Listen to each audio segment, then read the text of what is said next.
Doctor Shyamaprasad മുഖർജിക്ക് സ്മരണാഞ്ജലി. അദ്ദേഹത്തിന്റെ 125-ാം ജന്മവാർഷികം പെരുമ്പാവൂരിൽ ആചരിച്ചു. ഭാരതീയ ജനതാ പാർട്ടിയുടെ നേതൃത്വത്തിലായിരുന്നു പരിപാടികൾ.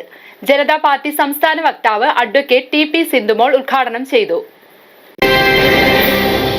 ഭാരതീയ ജനതാ പാർട്ടി എറണാകുളം നോർത്ത് ജില്ലയുടെ നേതൃത്വത്തിൽ ഡോക്ടർ ശ്യാമപ്രസാദ് മുഖർജിയുടെ 125-ാം ജന്മവാർഷികം ആചരിച്ചു. പെരുമ്പാവൂർ SNDP ഹാളിൽ ജനതാ പാർട്ടി സംസ്ഥാന വക്താവ് അഡ്വക്കേറ്റ് TP സിന്ധുമോൾ യോഗം ഉദ്ഘാടനം ചെയ്തു.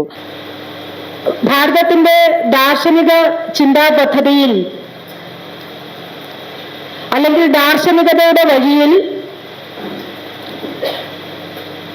ഒരിക്കലും കെടാത്ത ഒരു ദീപം നമുക്ക് തെളിയിച്ചു തന്നുകൊണ്ട്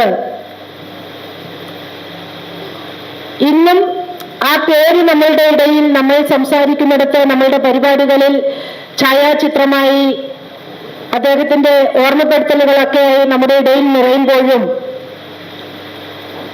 അങ്ങനെ സമൂഹത്തിന് വേണ്ടി ഒരു കെടാത്ത ദീപം തെളിയിച്ചു തന്നുകൊണ്ട് ഇന്ന് പൂർവ്വസ്വരൂപിയായി ഒരു പുണ്യാത്മാവായി അങ്ങനെ നമുക്ക് മുകളിൽ എല്ലാ അനുഗ്രഹങ്ങളും തന്നുകൊണ്ട് നിൽക്കുന്ന ഒരു വലിയ ദേശസ്നേഹി. അതുകൊണ്ട് ഒന്നോ രണ്ടോ വരിയിൽ അദ്ദേഹത്തെക്കുറിച്ച് പറഞ്ഞൊതുക്കുവാൻ നമുക്ക് സാധിക്കില്ല. എറണാകുളം നോർത്ത് ജില്ലാ അധ്യക്ഷൻ MA ബ്രഹ്മരാജൻ അധ്യക്ഷത വഹിച്ചു.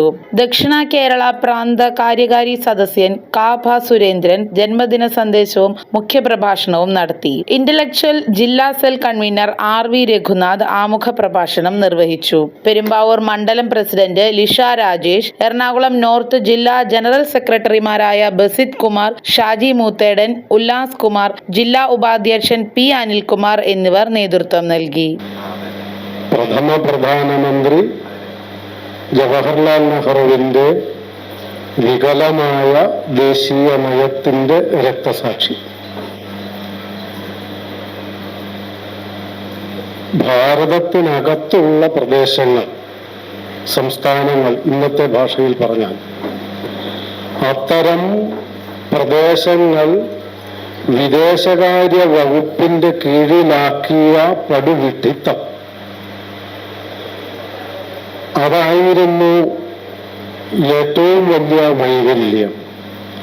വിദേശകാര്യ വകുപ്പ് എന്ന് പറയുന്നത് അന്യരാജ്യങ്ങളുമായി ബന്ധപ്പെട്ട നയങ്ങളും പദ്ധതികളും പരിപാടികളും രൂപീകരിക്കാനുള്ളതാണ്. പക്ഷേ ഇന്ന് നാം പറയുന്ന ഈ വടക്ക് കിഴക്കൻ സംസ്ഥാനങ്ങളും കാശ്മീരും അടക്കം വിദേശകാര്യ വകുപ്പിലാണ് പെടുത്തിയിരുന്നത്. അങ്ങനെ പെടുത്തിയാൽ മാത്രമേ അതിൻ്റെ നിയന്ത്രണം തൻ്റെ കയ്യിൽ വരുള്ളൂ. ആഭ്യന്തരമായ വകുപ്പിൽ അത് പെടുത്തിയാൽ, ഭാരതത്തിനുള്ളിലുള്ള ഒന്നായി അതിനെ പെടുത്തിയാൽ അത് കൈകാര്യം ചെയ്യുന്നത് ആഭ്യന്തര വകുപ്പ് മന്ത്രി പട്ടേലായിരിക്കും എന്നുള്ളത് കൊണ്ടാണ് അത്തരമൊരു തീരുമാനം നെഹ്റു എടുക്കുവാൻ കാരണം. അതിൻ്റെ വ്യത്യാസവും നമുക്കറിയാം. ഹൈദരാബാദും അതുപോലെ തന്നെ വിദേശ വകുപ്പിൽപ്പെടുത്തി ജവഹർലാൽ നെഹ്റു ഏറ്റെടുക്കാൻ തുടങ്ങിയതാണ്. ശ്യാമപ്രസാദ് മുഖർജിയുടെ കഠിനമായ എതിർപ്പിനെ തുടർന്നാണ് അത് ആഭ്യന്തര വകുപ്പിന്റെ കീഴിലാക്കിയതും മണിക്കൂറുകൾ കൊണ്ട് ഹൈദരാബാദ് പ്രശ്നമില്ലാതെയായി അത് ഭാരതത്തോട് ലയിപ്പിച്ചതും.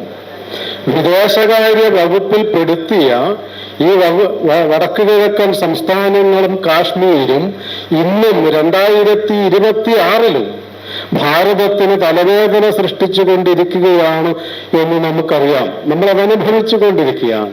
News desk media city Perumbavoor.